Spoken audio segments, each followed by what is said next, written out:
Focused on exploring precious metals and critical metals in the Melbourne zone of Central Victoria. Here to present is Michael Hudson, Managing Director. Very good. Thank you, Tim. Thanks for the welcome. Thanks, everyone, for turning up. It's been a big week here in Colorado, and I'm very much looking forward to giving you this presentation on what is one of the most exciting discoveries in the gold space over the last year or so. The disclaimer here, you should realise that I'm a geologist, I'm an optimist, and be aware of any forward-looking statements that I will no doubt make. So, why all the fuss about Southern Cross? We're fairly well talked about. We've produced a lot of very good drill holes over the last 12 months and some spectacular ones that I'll go through over the last week or so. It's this stuff, this core here, averages 0.25%, 2,500 grams per tonne gold. And the gold you can see there, everything that sparkles truly is gold, even the things that aren't circled in red. So this is a very high-grade discovery that we're making in the shadow of the head frame of the Victorian goldfields that has featured Fosterville, of course, over the last number of years. So getting straight into the last drill hole we put out only over the last week or so, 400 odd metres at 5 grams per tonne. It was made up of 13 high-grade structures, and you can see some of those, they average from 5 metres wide, as you can see down the list here, 17, 18, 19 grams ounces, right through to the lower one down here, nearly 7 metres at 200 grams per tonne. So 13 high-grade veins that are quite close together and just staggering in terms of their grade, up to 2,000 grams per tonne, over 2,000 grams per tonne. So in terms of the company, we listed it just over a year ago in May on the ASX. It was a spin out from a Canadian company called Mawson Gold, which I co-founded and share today. On any metric for a discovery, if you take, say, the 100-gram metre intersections and divide them into the number of metres drilled, this really does benchmark very well and exceeds most discoveries in the space today. We have a very systematic and rigorous strategy to unlock this deposit. So up until a month or so ago, we were literally just drilling out along a kilometre of strike down to a kilometre depth, and we kept on hitting those very good results. Our strategy is pivoted now that we're onto some of these very high-grade zones, and we're going to be moving away from those. So not infilling, but targeting the very highest grade areas, increasing the volume around those. This is a district scale system also, so that 1 kilometre is the first core part of the system. It does extend over 10 kilometres, and you'll see some results come out over the coming weeks from drill holes 3 to 8 kilometres away from our core area to demonstrate the district scale also of this discovery. We are drilling lots. We've got 4 drill rigs operating and that we've drilled 20 kilometres so far this year. We have 26 kilometres until April next year to drill. So we're drilling much more than many, and that's the only way to discovery is drill, baby, drill. So there'll always be continuous news flow. There's always results coming to the table from Southern Cross with this machine operating, the machine of 4 rigs operating at site. We're well cashed up. We had 15 million Australian dollars as of last quarter. We're spending about $1 million a month drilling to execute on that strategy. One thing I can say that I haven't been able to say always in my career is that we're fully permitted also. We own the freehold land. We own 320 acres above the core discovery, which gives us much more flexibility to deal with us as landholders. And drill permitting in Victoria is a 1-week notice if you stay on existing tracks and don't cut down trees bigger than your forearm. So we've been operating like that over the last couple of years. So fully permitted, fully financed, and that's another key in this business, to continue news flow and to make those discoveries quickly.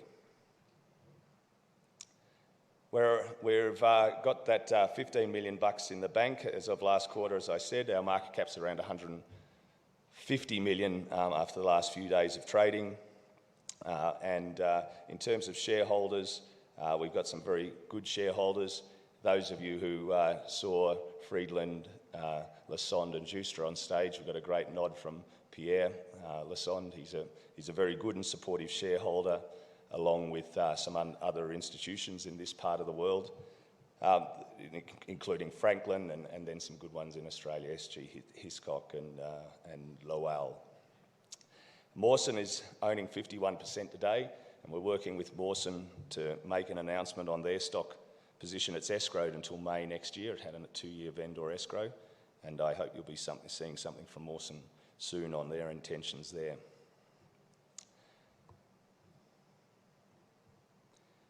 So Victoria really is the gift that keeps on giving. The area contains about 1.5% of the world's gold.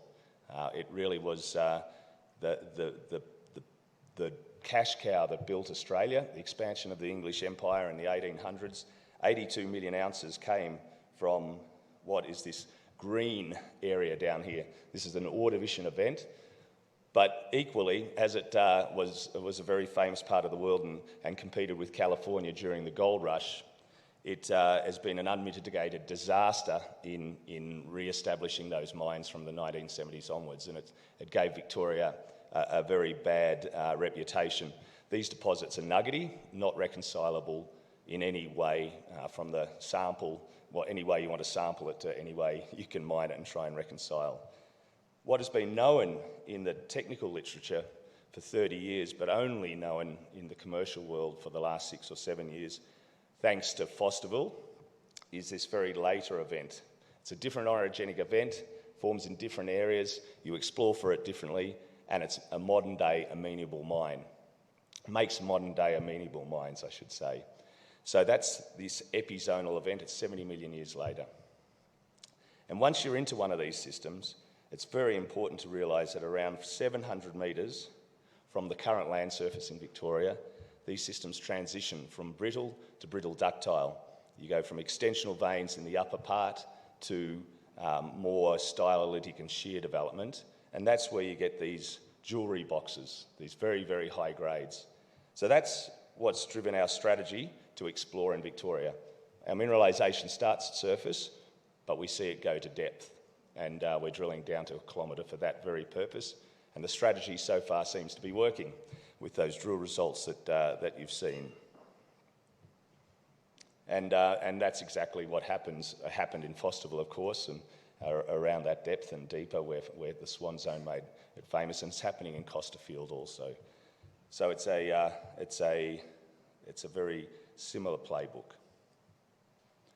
In terms of where we're looking, this is a map of Victoria. Here's Melbourne, the beautiful city of Melbourne where I live, and here's our project, about 60 kilometres north. Here's Fosterville, and here's Costerfield. Remember, green is bad, orange is good, and you can see the difference in where the deposits and the projects are located. They're a separate orogenic event and formed separately across the state. There was only 9 epizonal fields mined because they weren't that amenable to the old-timers, because they were a bit more metallurgically complex than the simple sultanas in the plum pudding that the mesozonal deposits, the green ones, were. So we picked up 3 of them. So if we just zoom in to the tenement position, we can see here, this is the Sunday Creek project. That's what we're going to focus on here today. We also have this project, which is a long strike from Costerfield, the immediate strike extensions of Costerfield. We've drilled some very high grades there, up to 700 grams over very thin intervals. So that's an exciting project in its own right. And then we have another project out here. Here's Fosterville. So it's all in the shadow of the head frame. As you can see, it's about 100 kilometres from Fosterville and about 60 to Costerfield to our project. As we zoom into the project, a key point here is that the stars are the historic mines, and literally this tenement had 5 kilometres of drilling up until a few years ago. Nobody cared for Victoria for the reasons that I've given, and certainly the Australians were asleep at the wheel looking at the opportunities in our own backyard, and it was, of course, the North American market that has recapitalised and rebuilt the opportunity here, and there was literally mines over 10 kilometres sitting here with only 5 kilometres of drilling. That 5 kilometres of drilling was only in that little area.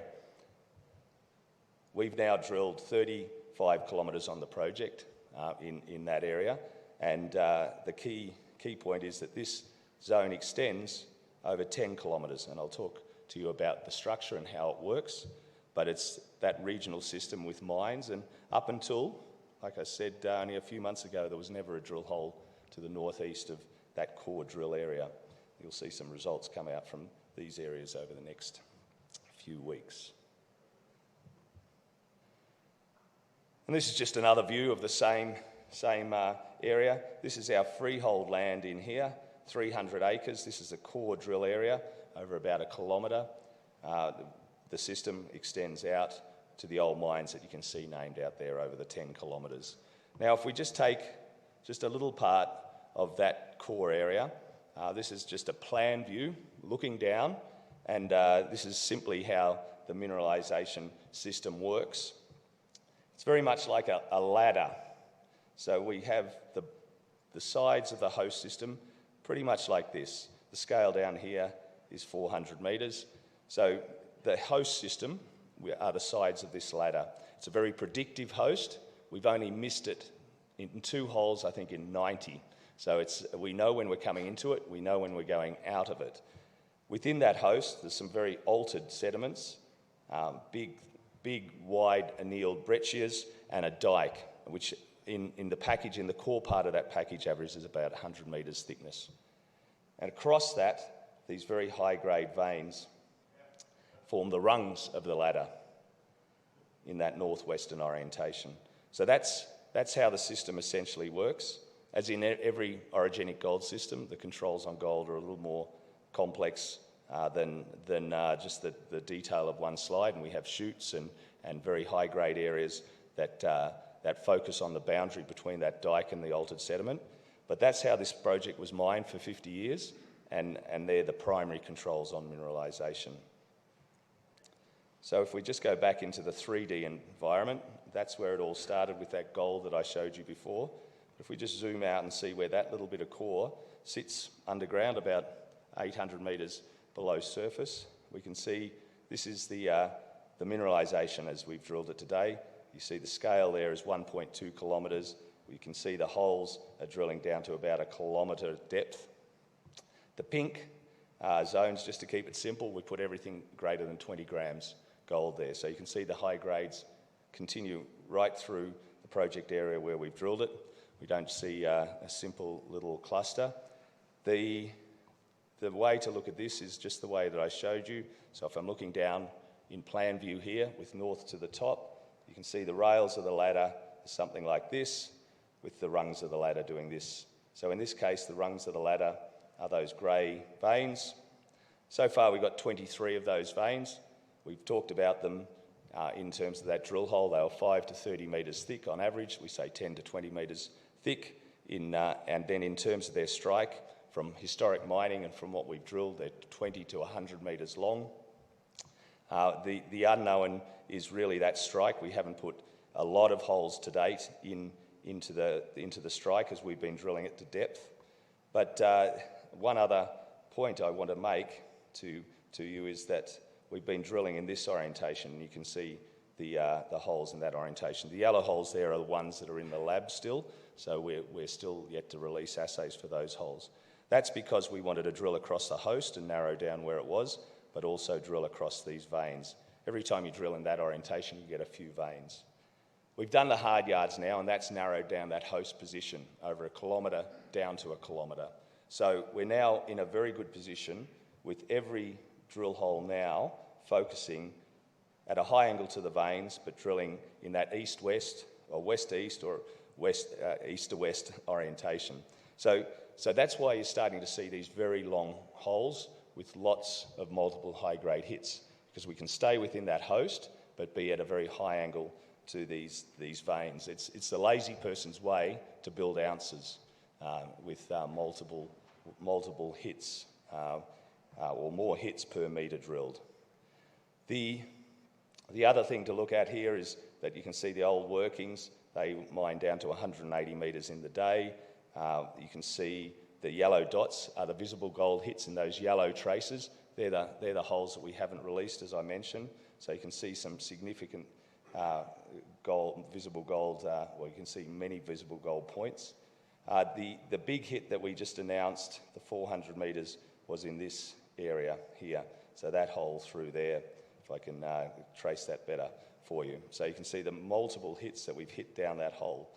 We've stepped out 100 metres below that hole, 100 metres, and hit the same number of visible gold points, if you like, below that. So we're looking very much forward to that hole, which is hole 82. If we just put a little bit more geology on this slide and show you what we're doing. We've done some quite amazing things over the last few weeks. We stepped out half a kilometre below this side of the deposit and hit mineralisation. We hit a 23 gram hit down there over half a metre, but it was part of a 13 metre wide zone. So that's half a kilometre below this zone. You can see that there's a lot of room to move here.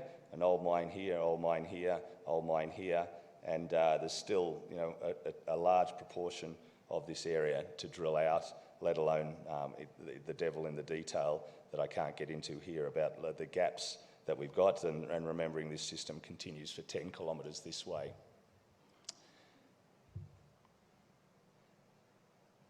And of course, we're focusing on those very high grade areas, as I've talked about, so in here and in here, and remembering the thesis that we came into Victoria was about that 700 metre zone.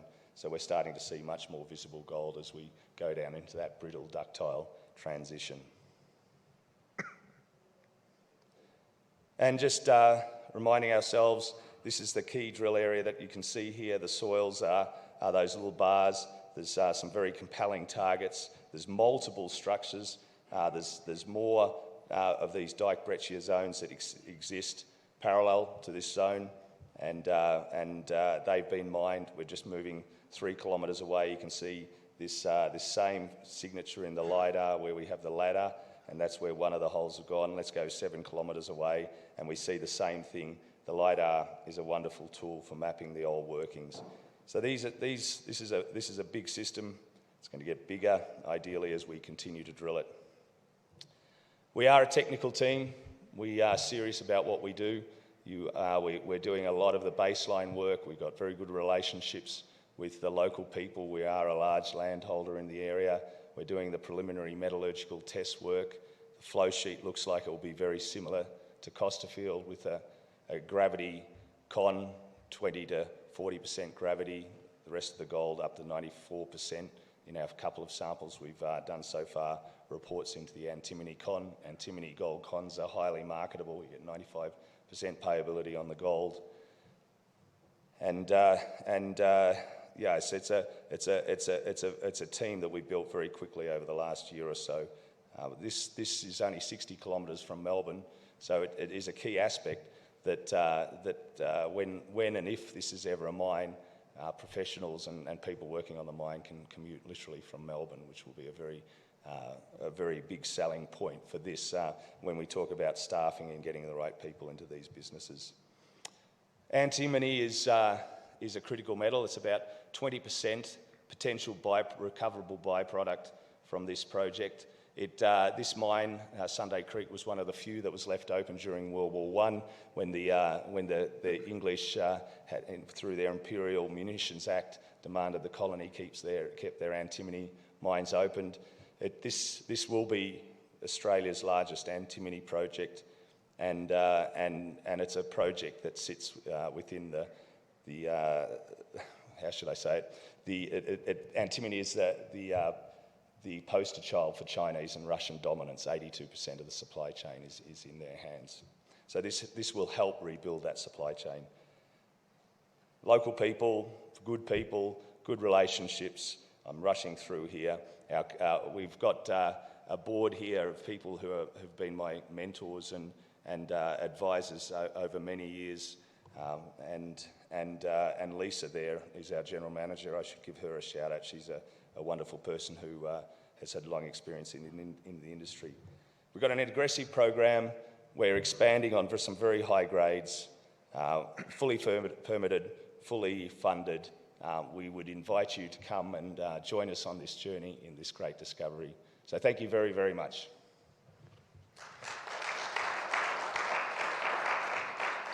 Thank you. I have to wrap this panel, but you know what? I want to give a gift here. With the less than 2 minutes we have left, can each of you tell me something that is close to your heart, that you're working on, a project we should be paying attention to? I've got a bit of a dilemma between gold and coal, but apart from that, life is good.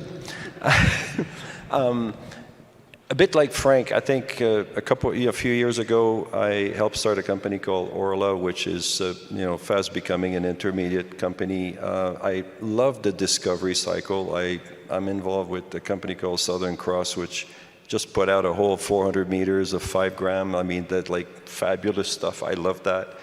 The best drill hole I've ever been associated with was 1,000 feet of 1 ounce when we discovered Gold Strike.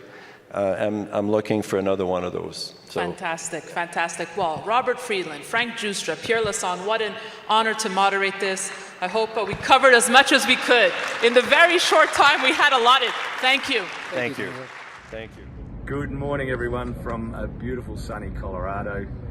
We're here after a week at the Beaver Creek Precious Metals Show and here at the Denver Gold Forum. As you can see, we've just finished 70 meetings, 70 one-on-one meetings, 25 to 30 minutes each. Our story has been amazingly received. The opportunity that a high-grade discovery in the shadow of the head frame of what was the highest grade gold mine for 5 of the last 7 years, being Fosterville, has been very well received.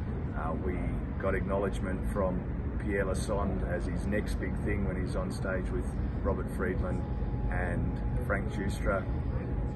We just enjoyed telling the story. We're pretty exhausted. We're looking forward to coming back home, and we'll see you all very soon. Thank you.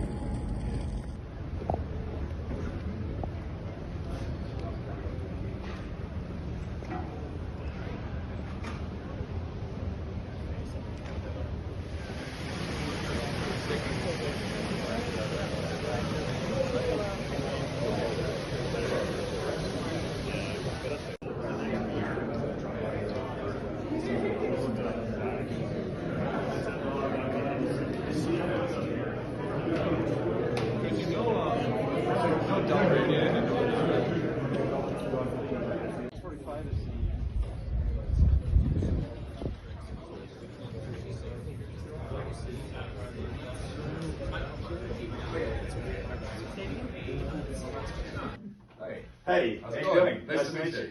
Yeah, Mike Hudson. Neil. There we are. There you go. So it's down to 800 or 900 metres. It's 22 of them that we found so far in the core area. There's an old mine here.